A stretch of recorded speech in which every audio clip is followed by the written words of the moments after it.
إذا السلام عليكم ورحمة الله تعالى وبركاته. اليوم غادي نعاود ندير معكم الدرس ديال اللباس الداخلي للكيلوط بطريقة أخرى. إذا خصنا توب القماش 50 سنتيم أو 40 سنتيم بليس دونتيل، أدوات الهندسة لي ماركور سنتيم، مقص د الفصالة، مقص ديال الباترون والباترون. اذا نتوكلوا على الله وغادي نطراسيو. اذا الا بغيتي تفرجي في الفيديو كيفاش نسلك القواعد ديال الكيلوط، ما عليك في الاخير ديال الحلقه غتلقاي واحد الفيديو الفوق تما فين عملت التصميم الهندسي ديال الكيلوط. الا بغيتي ديري صغير او كبير على حسب الحجم حطيتو بالهندسه. انا غادي نشد الباترون ديالي على هذا الشكل.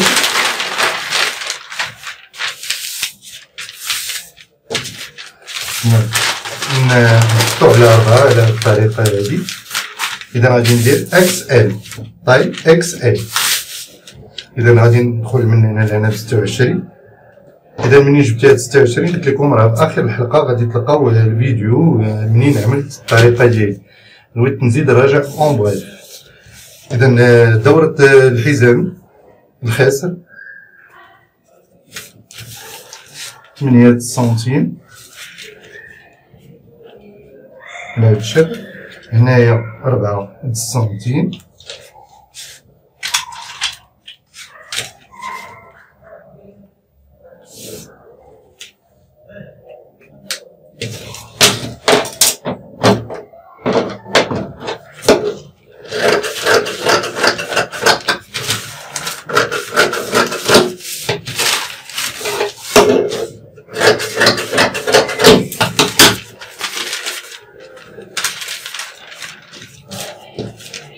إذا الأمام كنطلعو ب 8 سنتيم،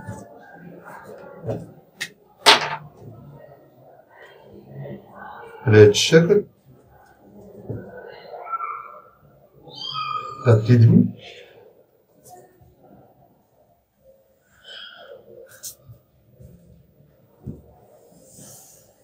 إذا بالنسبة لنا هذا الأمام دوفون هو اللي كنعمل فيه هاد العملية، غادي نشدو على هاد الشكل.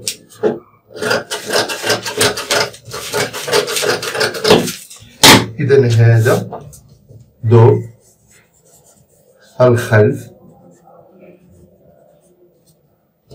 نطلع 4 سنتيمتر ب 4 سنتيم ونجي نحت tout à fait un petit peu شوية rond على هاد الشكل ونجي هكذا.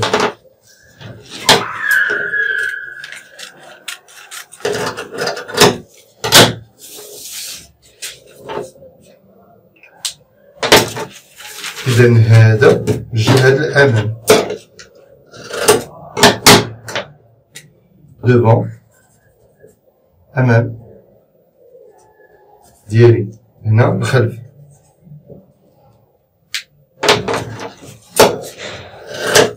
إذا نتوفرو عندي 3 بياس، أنا باغي 4 بياس. غادي نحاول نخدم بلو ان دومي، غادي نستغنى على الآخر.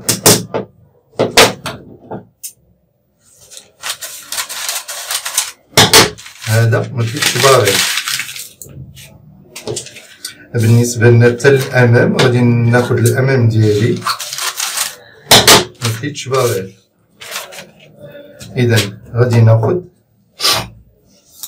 العملية ديال 6 سنتيمتر 6 سنتيم على هاد الشكل، نجي مباشرة من هنايا. إذا غادي نكتب هنايا 1 عقلو هنا 2.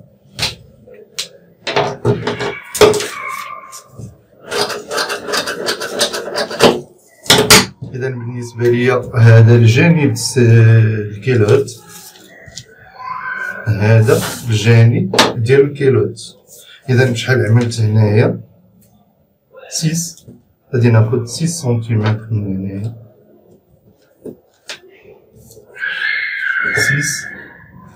6 غادي نحاول نقطعها على هاد الشكل. إذا بالنسبة لنا هنايا غادي ندير هاد العلامة دغوا فيل. ça veut dire ما مقطوعش non découpé.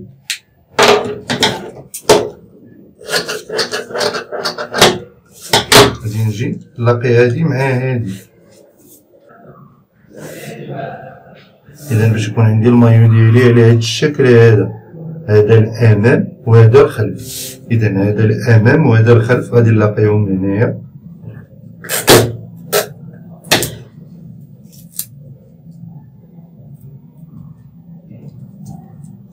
على هاد الشكل.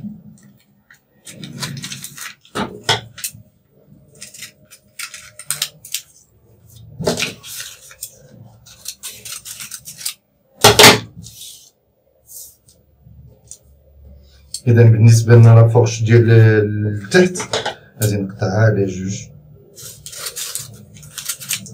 مكايناش باغيين هذا. إذا واحد جوج ثلاثة أربعة ديال لي بيس. إذا باش غادي نشد الأمام ديالي، لاحظوا معايا هنايا راه ممقطوعش على هاد الشكل هذا، ممقطوعش نون ديكوبي، والدليل على هذا هي الكتابة مقطوعة هنايا. إذا غادي نقلبو على هاد الشكل لأن هاد الجهة لي ممقطوعاش. تدخلي هادي غون هي اللي غادي نحط هنايا على هاد الشكل، ولكن هادي غادي نستخلص منها 4 الخطرات. هادو معايا.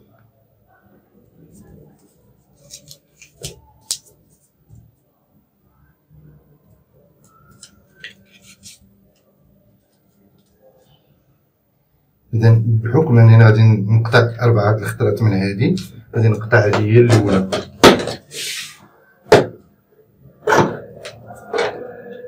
Sans ajouter la valeur de la couture, 1 cm ما تزيديهاش.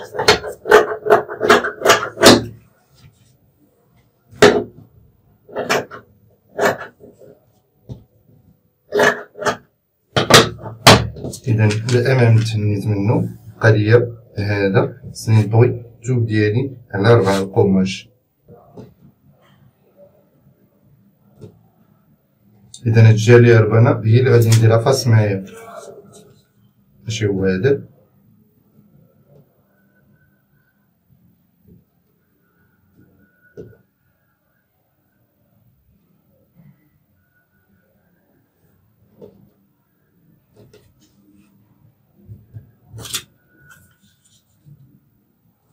هو هذاك.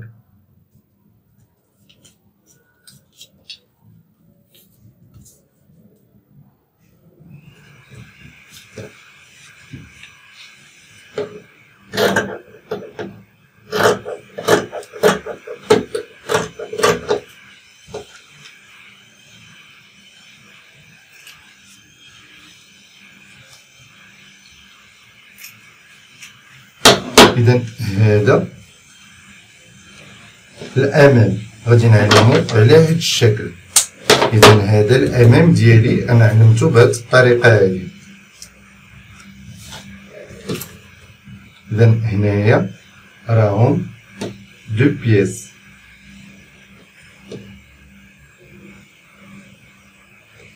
كيما تشوف هادو 2 بياس ميم شوز لو دوفون. إذا بقى ليا الخلف ديالي. إذا بقات ليا الرقعة د الخلف. إذا هاد النقط هو أنها غادي تجيني بدون خياطة في الجناب.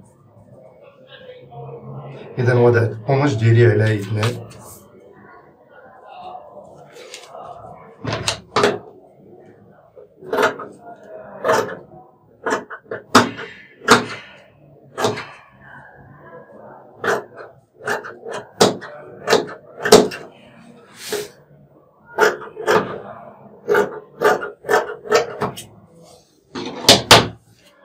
إذا غادي ندوزو للمرحلة الثانية. إذا مازال لينا هذا هو اللي غادي نديرو في الدونطيل. إذا المرحلة الثانية هي الخياطة.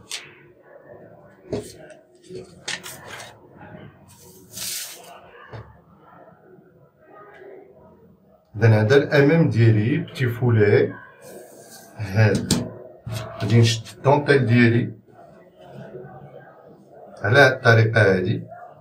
فين هو وجهو؟ هذا هو وجهو. هاد الجمالية ديال هاد التدريسات هادو ديال التدريس هادو، الجمالية ديال هادو اللي خارجين هي اللي تبقى ليا هنايا على هاد الشكل.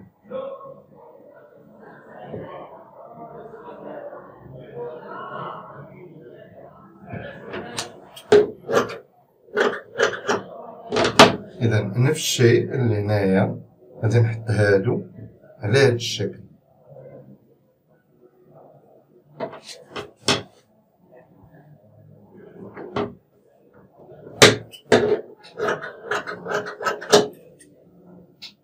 هذا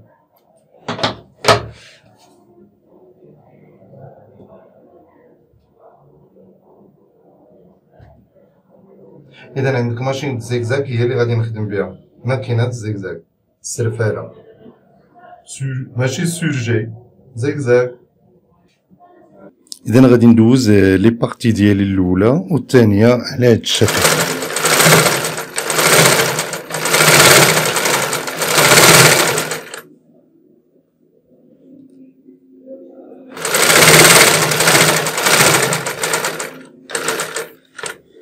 ندوز للثانيه ديالي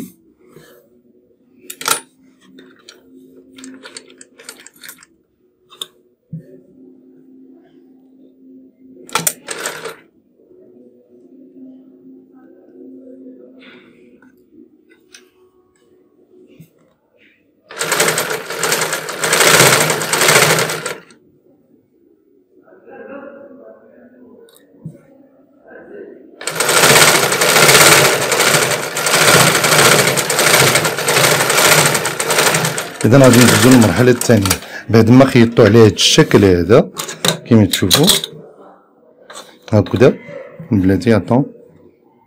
اذا كتشوفوا خيط هذا على هذا الشكل والثاني على هذا الشكل وخليت هذا التدريس هذا وهذا. غادي ننتقلوا للمرحله الثانيه. اذا بعد ما خيط الدونتيل ديالي على الامام على هذا الشكل غادي نجيب هذا الطرف هو اللي ما كنتش درت يعني ما خديتش القماش ديالو. غادي نحاول نسيميتريهم على جوج نعمل هكذا ونحطو على هذا الشكل ونحط الباترون ديالي على هذا الشكل هذا ونشد لي زيبانغل. اذا الجهه الصغيره هي اللي غادي نرازي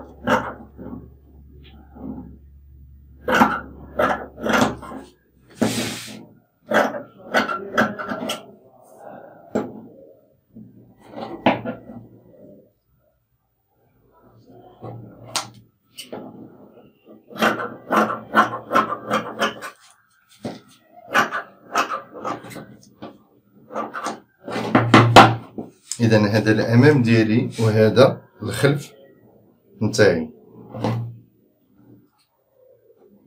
اذا هذا غادي يجيني مع هذا مثلا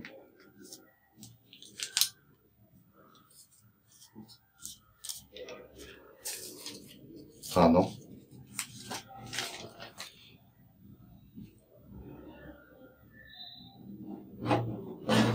اذا هذا الامام بلي كوتي بتيت الرقعه ديال تحت ديال لافورش غادي نعملها على جوج.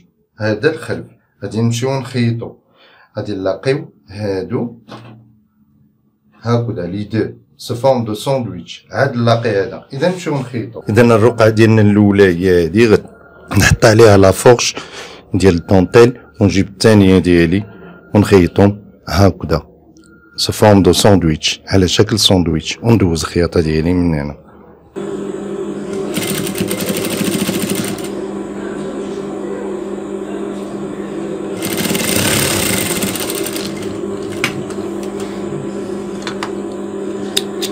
اذا غادي ننتقل للمرحله الثانيه بعد ما غادي نرد هادو هكذا.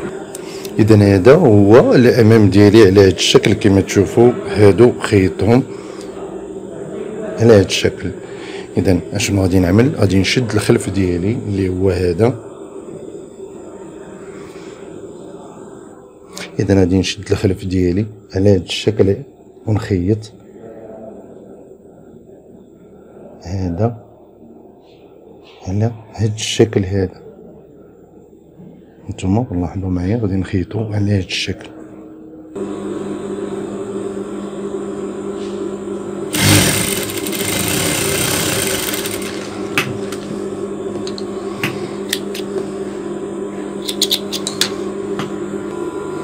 اذا هذا الظهر ديال الامام. اذا خيط على هاد الشكل هذا باقي ليا هذا خصني نفيني يكون مفيني. اذا شنو المعمول؟ غادي نشدو على هذا الشكل ونعمل له هكذا ونقلب ونخيطو بهذه الطريقه هذه.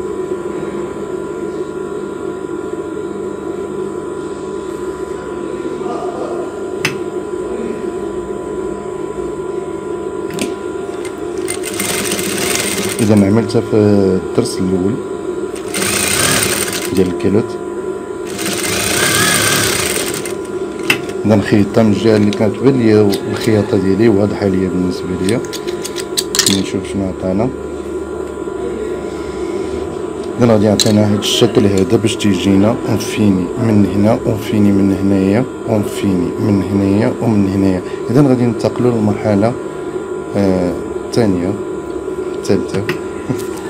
اذا غادي نبدل الصباط ديالي وندير هذا البي هذا راه موجود في الاسواق ديال 3 و 2.5 سنتيمتر في جميع الاسواق المملكه المغربيه، وبأبخس الثمن واقيلا 25 حتى 35 درهم. اذا 700 ريال 500 ريال على حسب ما تيقولوا.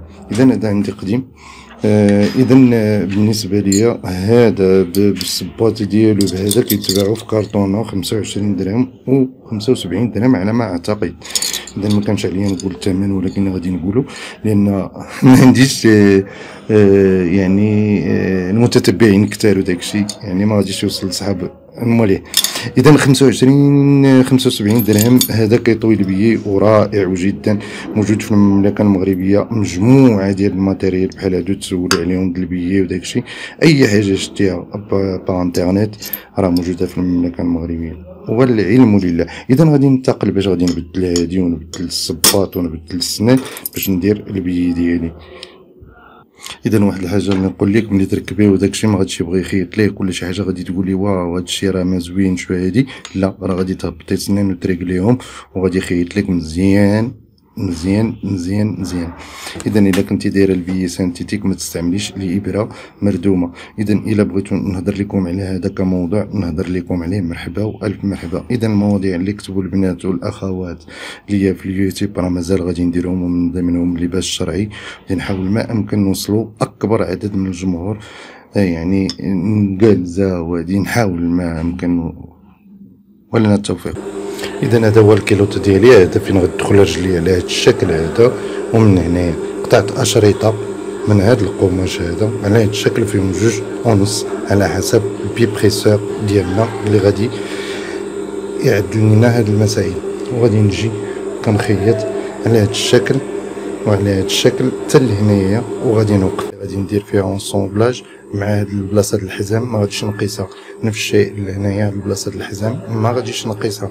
اذا عندي الشريط ديالي اللي غادي ندير غادي يجيني من هنايا وعلى هاد الشكل حتى لهنايا، ما غاديش نقيس هنايا الجانب وهنايا الحزام. اذا توكلوا على الله. هذا هو الشريط البيي، غادي نعمل له هكذا باش غادي نلصقو على ظهرو. نعمل واحد القطعه على هذا الشكل ونجي لهنايا لاحظوا معايا. اذا ما خصوش يكون ملتوي ليا هنايا على هذا الشكل على هذا الشكل، ثم ندخلو من هنايا. اذا نقربكم الصوره. اذا غادي نحاول ما امكن ندفعو بالكسور ديالي على هذا الشكل وندخل يدي هنايا بهذه الطريقه على هذا الشكل.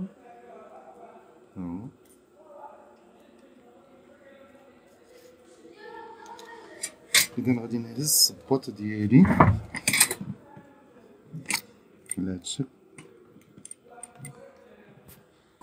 نوضع القماش ديالي على هذا الشكل.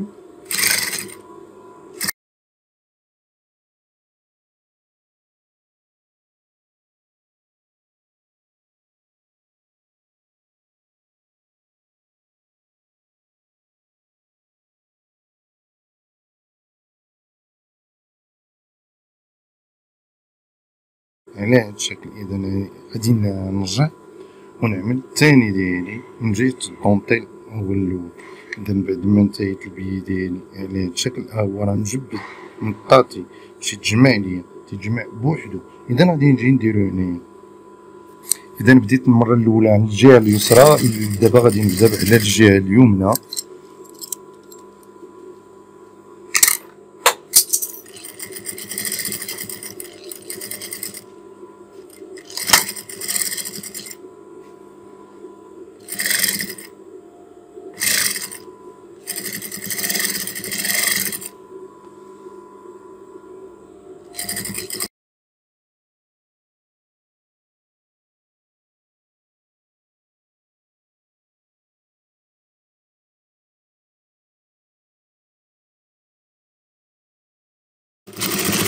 اذا غادي نجمع الكيلوط ديالي بعد ما انتهيت من الموضوع ديالنا. شفتو كي خرجت الخياطه.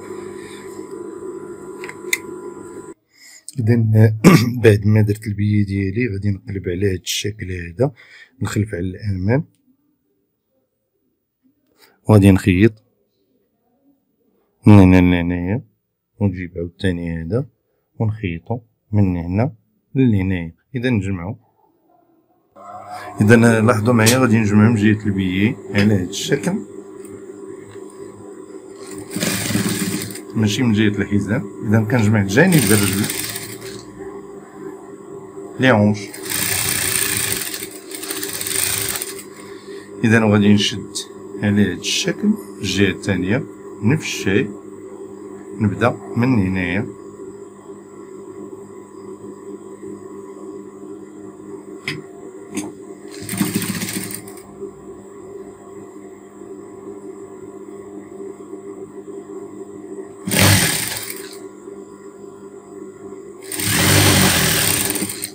نعمل ليهم سويرجي في لي كوتي بجوج.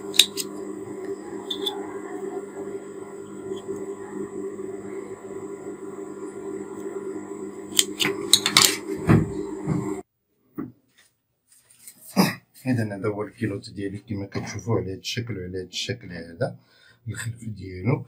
اذا الطونطيل راجع ليا للور على هذا الشكل. اذا غادي نشد في لا سانتور الحزام ديالي، غادي نديرو على جوج ونضيفو من هنايا. لاحظوا معايا ولي باش غادي ندير المطاط، هذا راه مطاطي.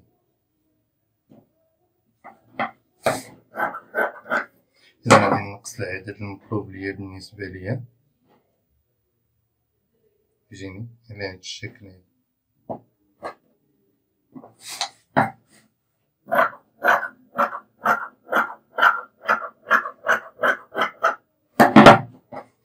إذا باش غادي نخيطو هنايا وغادي يعطيني على هاد الشكل هذا.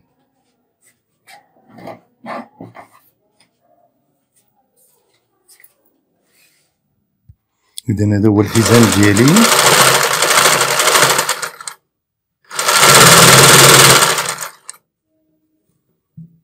راح نجبد مطاطي الطونطيل ديالي تيري.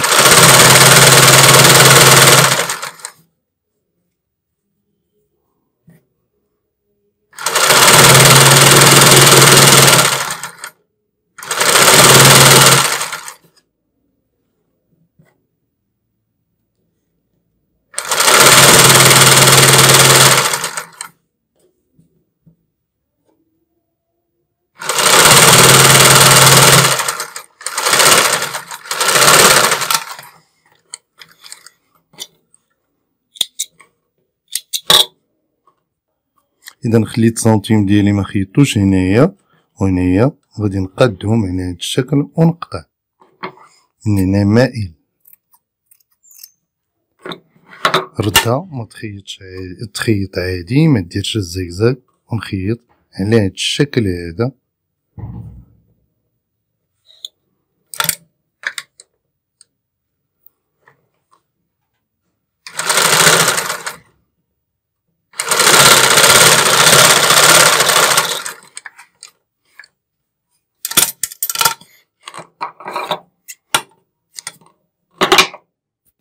اذا بعد ما خيطنا هنايا هاد الشكل هذا جمعناه هنايا على هاد الشكل، غادي نقلبو ونخيطو بهاد الشكل هذا باش يجيني على هاد الشكل كما كتشوف. إذا غادي نحاول نخيطو.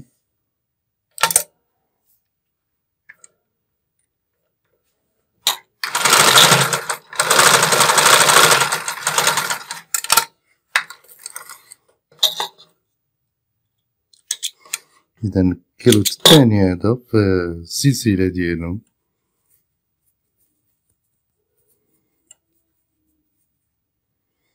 إذا هكذا غادي يجيني الدونتيل على هاد الشكل. إذا هذا هو الكيلوت ديالنا كما كتشوفوا على هاد الشكل هذا، يعني من خلف